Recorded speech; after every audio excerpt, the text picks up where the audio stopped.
Kan mereka putus tuh, kemudian bertemu lagi.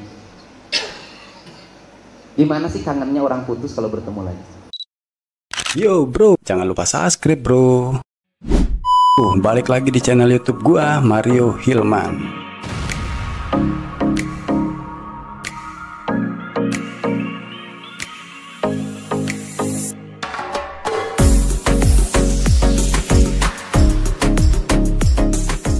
Cirebon, Jawa Barat, tanggal 20 September tahun 2024. Mantan Bupati Purwakarta, Deddy Mulyadi, hadir sebagai saksi di lanjutan sidang PK terpidana kasus Vina Cirebon. Dalam kesaksiannya, Deddy Mulyadi yang akrab disapa Kang Deddy meyakini bahwa para terpidana bukanlah para pelaku pembunuhan. Lantaran peristiwa kematian Vina dan Eki diyakininya sebagai kecelakaan tunggal. Seperti ini pernyataan Kang Deddy dalam sidang PK. Sesudah mendalami lebih dalam saksi-saksi yang saudara temui untuk diwawancara dan meyakini bahwa peristiwa yang dituduhkan, didakwakan menjadi putusan yang sudah inkrah, ada kejanggalan, begitu saudara saksi? Menurut saya sangat janggal, apalagi setelah beberapa saksi yang menyatakan bahwa mereka menyatakan tidak melihat pelemparan, tidak melihat pengejaran. Banyak saksi yang menyatakan anak-anak itu ada nginep di rumahnya anaknya Pak RT Pasren, berkumpul di rumahnya Ibu Nining, kemudian berkumpul di rumahnya Hadi, kemudian juga saudara Aldi pada malam itu juga, dan saudara Saka Tatal malah pada malam itu mengantar motor yang mogok ke bengkel. Kemudian dia tidak ada di lokasi, ditambah lagi beberapa waktu yang lalu saya banyak kedatangan orang, diantaranya saya bertemu dengan Mas Adi, saya bertemu dengan Ismail, saya bertemu dengan Purnomo, kemudian yang terakhir saya bertemu dengan Nazarudin kalau nggak salah. Nah, mereka menyatakan melihat langsung bahwa yang terjadi peristiwanya adalah pada malam minggu dalam keadaan gerimis, Eki dan Vina mengendarai motor dalam keadaan kencang, kemudian motornya zigzag sambil ketawa-ketawa dan seperti dalam keadaan mabuk terpeleset, kemudian menabrak bibir trotoar dan kepalanya membentur tiang PJU, dan dia menyatakan bahwa itu peristiwa murni kecelakaan tunggal yang disebabkan karena pelaku orang yang mengalami kecelakaannya dimungkinkan dalam keadaan mabuk dan masih di bawah umur. Baik, saudara saksi, saya ingin bertanya lagi bahwa sesudah saudara saksi mendapatkan kejanggalan, ada kejanggalan di dalam putusan atau vonis yang menimpa mereka, para terpidana, melihat bertemu dengan para saksi yang saudara saksi temui, lalu kenapa, apalagi yang saudara lakukan untuk memberikan bantuan atau mengungkap peristiwa ini lebih terang? Benar? Peristiwa ini bukan hanya peristiwa hukum, tetapi peristiwa sosial dan peristiwa kemanusiaan. Dan peristiwa kemanusiaan ini, maka saya sebagai seseorang yang tinggal di Jawa Barat harus memberikan bantuan bagi siapapun yang mengalami problem sosial. Dan bantuan saya bukan hanya pada kasus ini, banyak kasus yang saya bantu. Nah, kemudian karena ini problem sosial, saya melihat ada aspek psikologi yang dialami oleh masyarakat di sekitar lokasi, yaitu ketidakmauan mereka dan ketidakmampuan mereka secara fisik maupun secara ruhania untuk bicara pada 8 tahun yang lalu. Aspek tekanan psikologi yang menimpa orang-orang miskin, yang menimpa orang-orang yang berpendidikan rendah, kemudian mereka harus menghadapi sebuah peristiwa hukum yang luar biasa, mengakibatkan mereka menyerah dan bungkam selama 8 tahun. Kemudian saya mencoba untuk mengadvokasi dan meyakinkan pada semua orang bahwa ungkapkan kebenaran itu, sampaikan apa adanya, agar apa? Agar peristiwa serupa tidak menimpa saudara kamu dan siapapun di negeri ini. Inilah yang mendorong saya memiliki semangat untuk menyelesaikan dan meminta masalah ini tuntas. Karena apa? Karena menurut saya masalah ini bukan hanya pertentangan antara terpidana dengan putusan pengadilan, tetapi juga pertentangan antara Polda yang hari ini menyatakan 2 DPO ini tidak ada, yang satu sudah dibatalkan di pra peradilan, Padahal ketiga orang ini memiliki fungsi dan peran strategi sebagai otak pelaku, sebagai orang yang melakukan pemukulan, bahkan orang yang pertama melakukan tindakan asusila. Artinya bahwa putusan yang ada dalam putusan yang ditetapkan oleh Mahkamah Agung melalui putusan kasasi sesungguhnya bertentangan dengan apa yang menjadi fakta hukum hari ini. Artinya pertentangannya bukan di pengacara dengan JPU dalam pandangan saya. Pertentangan hari ini juga di penyidik dengan JPU. Baik, saudara saksi, sesudah saudara saksi mendalami apa yang saudara dapatkan bertemu dengan sumber atau saksi yang saudara temui di beberapa orang gitu ya. Nah, saya ingin dapatkan seberapa yakin saudara saksi bahwa peristiwa yang mereka ceritakan, para saksi yang saudara saksi temui mengandung kebenaran. Dari mana saudara itu yakin bahwa mereka lebih benar, dapat dipercaya dibanding uraian pada peristiwa yang termuat di dalam putusan pengadilan terhadap Logika mereka? sosialnya sederhana dan logika psikologisnya sederhana.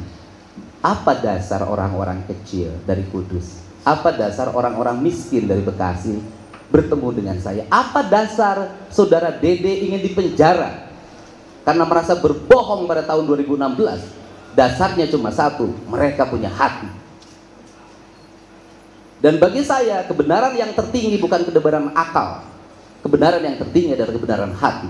Akal bisa diakal-akali, tapi hati nggak bisa dibohongi.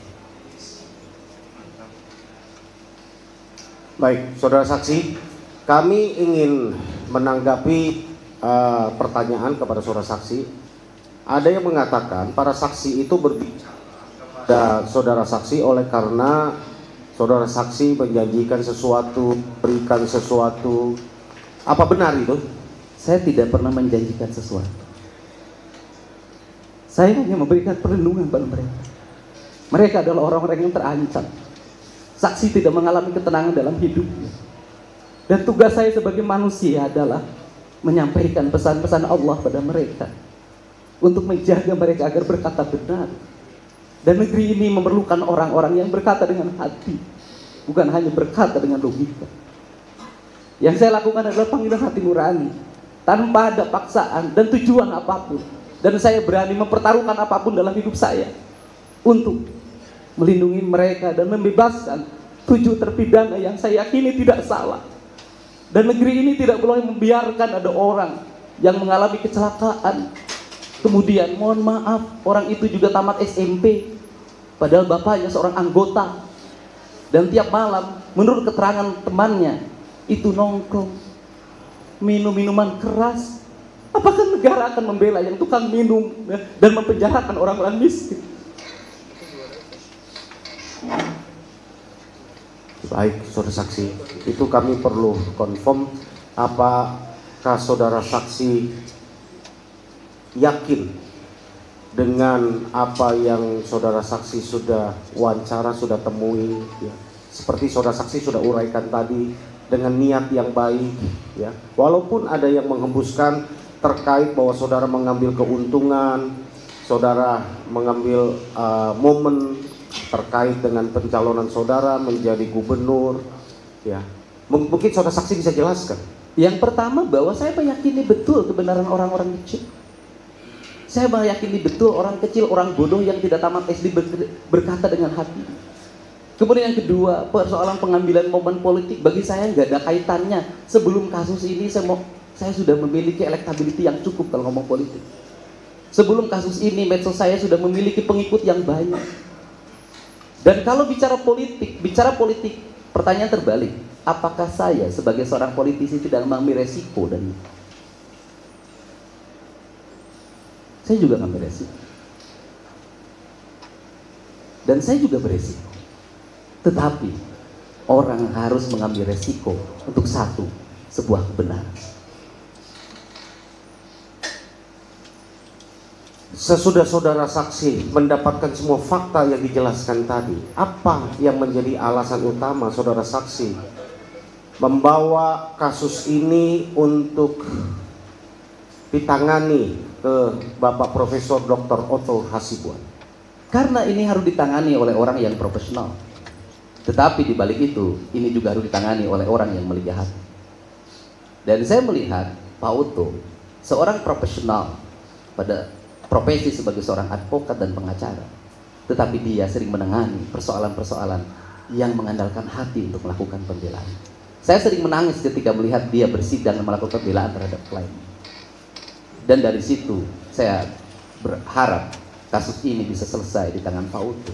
Walaupun selesai kasus ini, Pak Oto hanya mengantarkan, karena yang memutuskannya adalah Yang Mulia Hakim Mahkamah Agung. Saya pikir apa yang saudara saksi lakukan sungguh sangat mulia dan dapat membuat terang satu peristiwa ini. Ya. Saudara masih ingat berapa saksi yang saudara saksi pernah wawancarai selama ini? Data-datanya sudah disampaikan, saya sudah lupa berapa ya, karena terlalu banyak. Terlalu banyak. Dan saya tidak mau mengingatnya, Ya. karena yang harus diingat terlalu banyak. Terima kasih, dari saya cukup.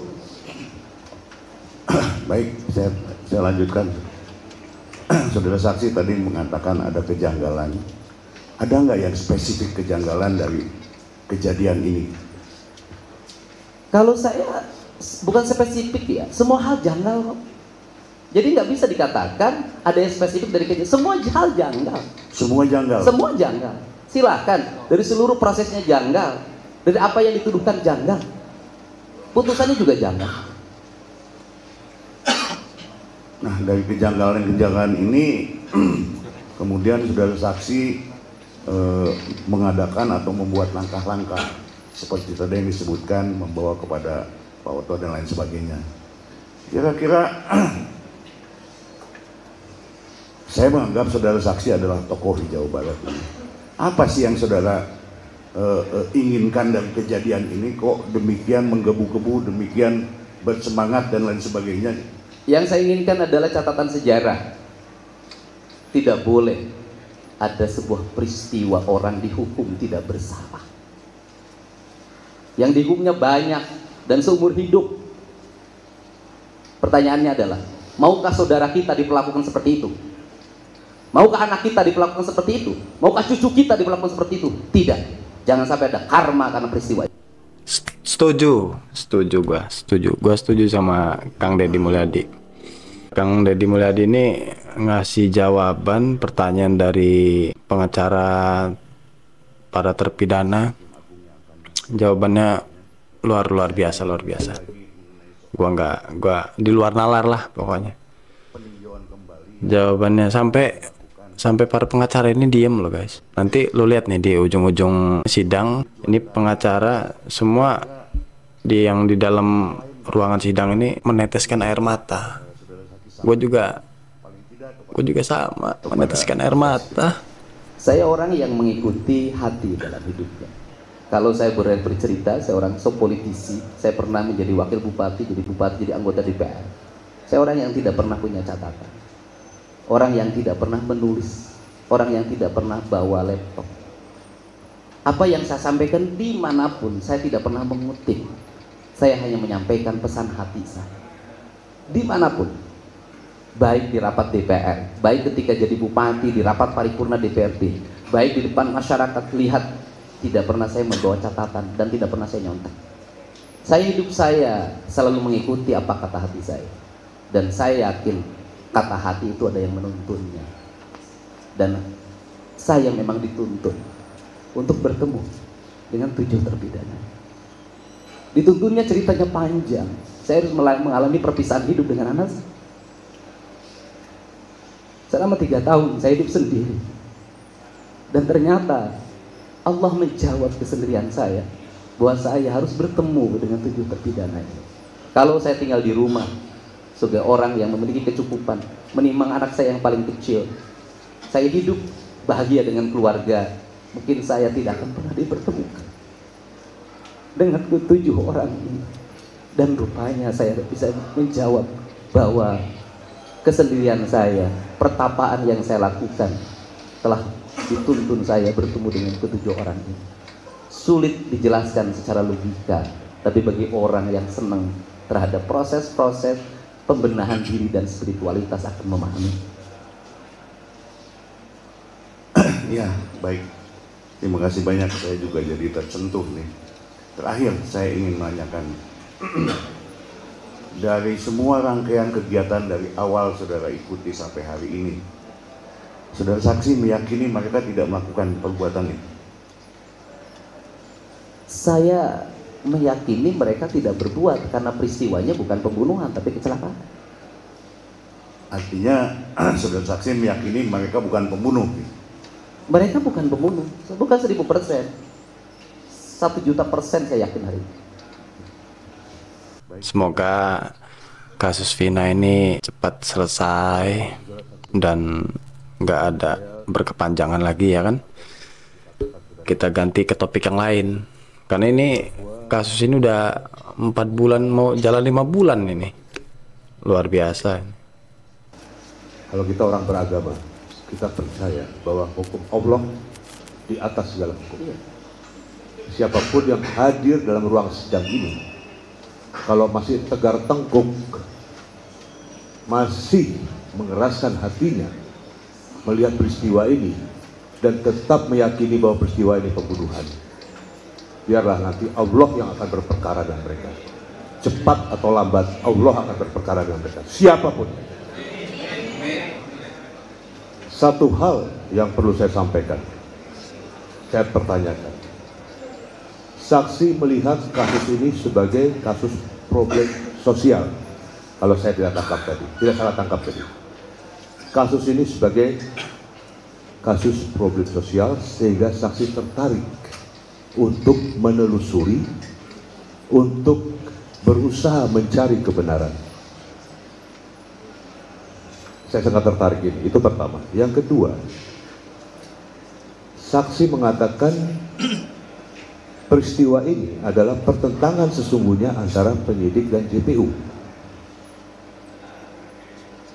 Yang ketiga, poin yang paling penting, akal bisa diakal-akali, tapi hati tidak bisa dibohongi. Ini suatu bahasa filsafat yang sangat tinggi. Kalau orang pernah belajar filsafat, mereka akan mengetahui apa jawaban sesungguhnya yang ada dalam hati mereka. Pertanyaan saya, tolong jelaskan saudara saksi, kenapa saudara saksi melihat kasus ini kasus problem sosial? Yang kedua, kenapa sampai saksi berani mengatakan bahwa peristiwa atau kasus ini adalah pertentangan sesungguhnya antara penyidik dan JPU? Silakan. Yang pertama, ada 3 hal dalam kerangka berpikir saya yang terjadi. Yang pertama adalah proses hukum yang sesat, 2 pikiran yang sesat, 3 hati yang mati. Proses hukum yang sesat, bagaimana di era sains seperti sekarang mengungkap sebuah peristiwa pembunuhan, mendengar yang kesurupan. Logika hukum mana yang dipakai? KUH pidana mana yang dipakai? Bagaimana seorang penyidik profesional yang dididik oleh negara mempercayai kesurupan sebagai landasan untuk pengambilan keputusan? Yang kedua, bagaimana orang ditangkap dan berdasarkan pengakuan mereka disiksa dulu tanpa ada pendampingan hukum yang memadai? Kemudian pelapor merangkap menjadi penangkap dengan kalimat diamankan. Kalimat diamankan itu kan sebenarnya kalimat halus dari ditangkap. Itu bahasa yang biasa digunakan. Kemudian bagaimana berproses tanpa alat bukti yang memadai? Pertanyaan saya itu ada satu saja. Yang menyatakan Eki dan Vina kecelakaan, ada 3 yang sudah bersaksi dan melihat langsung. Pertanyaan saya adalah, yang menyatakan mereka melakukan pembunuhan dan tindakan asusila, mana saksinya? Mana ada yang hadir pengadilan melihat sendiri? Mana ada bukti CCTV? Logikanya sudah tidak nyambung menurut saya. Masa kita sekolah yang tinggi-tinggi, belajar ilmu logika di hukum tidak dipakai dalam logika ini? Kemudian yang berikutnya adalah kesesatan berpikir. Kesesatan berpikir terjadi disebabkan karena kebiasaan kita. Maka saya selalu mengatakan, orang yang mengambil keputusan-keputusan strategis itu diwajibkan berpuasa. Kenapa diwajibkan berpuasa? Agar pikirannya kosong dari berbagai kepentingan. Nah, karena itu yang terjadi, maka kesesatan berpikiran ini itu di awal dia berasal dari apa? Matinya hati. Matinya hati disebabkan oleh apa? Problem sosial dan problem lingkungan serta problem psikologi orang. Nah, sehingga peristiwa ini menjadi berlarut dan kemudian terungkap baru hari ini. Itu pun terungkap karena adanya film.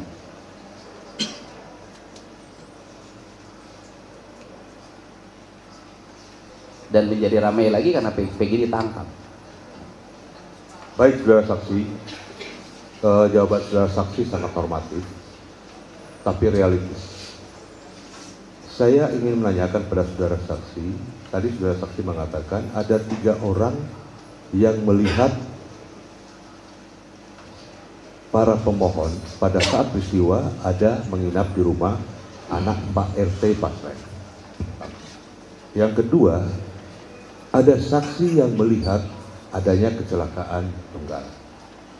Apakah saksi pernah langsung bertemu dengan orang-orang tersebut untuk mewawancarai? Baik, yang disebut dengan pertentangan kan begini. Pada waktu penangkapan Peggy kan dibebaskan di peradilan, di pra-peradilan. Artinya bahwa satu DPO itu sudah dinyatakan gugur oleh pengadilan. Artinya peristiwa itu peran Peggy dulu tidak ada. Setelah itu Dani dan Andi itu juga dibatalkan. Padahal mereka memiliki peran penting. Kalau ketiga orang ini sudah dianggap tidak ada dalam kasus ini, berarti peristiwa pembunuhan tidak ada, diangkut tidak ada, asusila nggak ada. Kan harusnya punya logika dong. Masa kita bertahan pada sesuatu yang kita bantah sendiri? Terus kemudian, apakah saya mewawancara? Saya mewawancara mereka, bertanya pada mereka. Mereka meyakinkan pada diri saya. Mereka menyatakan siap bersaksi, memberikan pernyataan di notaris, siap dituntut di muka pengadilan kalau dia bersalah atau berbohong. Pertanyaannya, mungkinkah orang awam yang hari ini bekerja, punya tanggung jawab keluarga, mengorbankan dirinya, kemudian berbohong, kemudian besok dipenjara karena kesaksian palsu? Tidak mungkin. Berarti apa yang sampaikan dia yakini kebenarannya. Baik, saudara saksi. Satu hal lagi yang terakhir saya ingin pertanyakan. Tadi saudara saksi yang terakhir saya tangkap menyatakan peristiwa asusila atau dalam kurung pemerkosaan tidak pernah terjadi. Kalau kita melihat dari hasil visum et repertum, memang dinyatakan ada cairan tertentu, tapi tidak pernah diperiksa DNA dari cairan itu milik siapa. Sehingga untuk meyakinkan masyarakat siapa yang melakukan asusila itu, seharusnya dilakukan tes DNA. Tapi tes DNA itu tidak pernah dilakukan sampai sekarang. Ada yang menyatakan lebih dari 10 hari sudah terhapus dan sebagainya. Orang mati yang sudah berpuluh tahun bisa tes DNA dari gigi, dari rambut. Karena kami pernah belajar tahun 80-an di Fakultas Hukum, namanya ilmu kedokteran kehakiman. Semua kami dapatkan itu. Tetapi logika karena tidak pernah dites DNA, tetapi sampai sekarang pun tetap diyakini baik oleh penuntut umum, oleh hakim yang mengadili bahwa terjadi peristiwa asusila. Bagaimana menurut saksi? Kalau menurut saya kan logika sosialnya sederhana kok. Kita ini pernah muda, saya biasa ngasuh anak-anak muda. Kalau berdasarkan keterangan Widi, kan mereka putus tuh, kemudian bertemu lagi. Gimana sih kangennya orang putus kalau bertemu lagi? Tahan, apa-apa tadi? Orang yang udah lama nggak ketemu, putus, terus ketemu lagi. Oh, iya. Paham. Jawaban yang super brilian dari Kang Deddy Mulyadi. Iya, secara logika ya juga. Udah lama putus, terus ketemu lagi. Kangen. Tahu kan jawabannya? Aduh. Cukup saya menjelaskan. Terima kasih, saudara saksi. Terima kasih, Kang Deddy, saksi. Saya sungguh-sungguh berterima kasih atas kehadiran Pak Deddy yang memberikan perspektif melihat peristiwa ini dari perspektif di luar hukum, yaitu sosial dan kemanusiaan. Jadi ini melengkapi kita tentang apa yang akan kita lihat dalam peristiwa ini.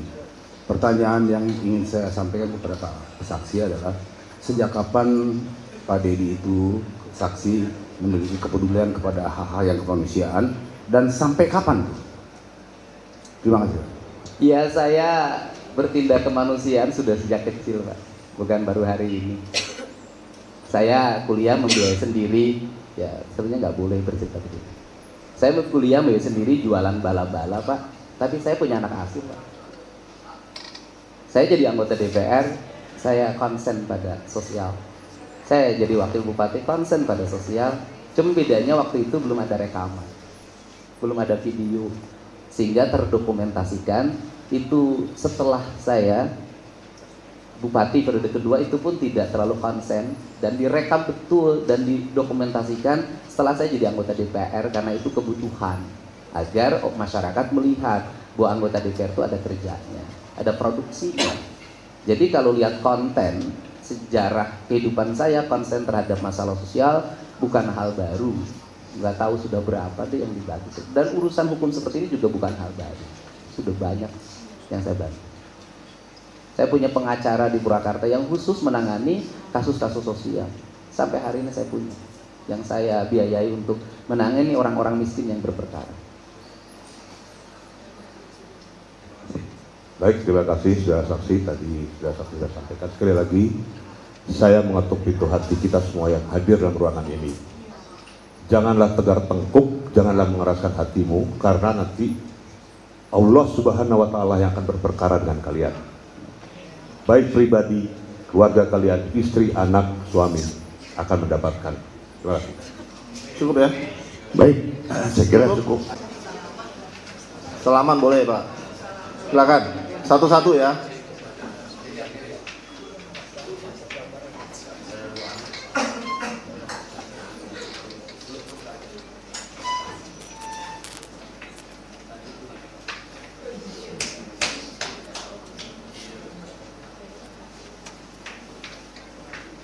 Bagi yang udah salaman, silakan kembali ke tempatnya untuk memberikan kesempatan pada temannya yang lainnya untuk bersalaman.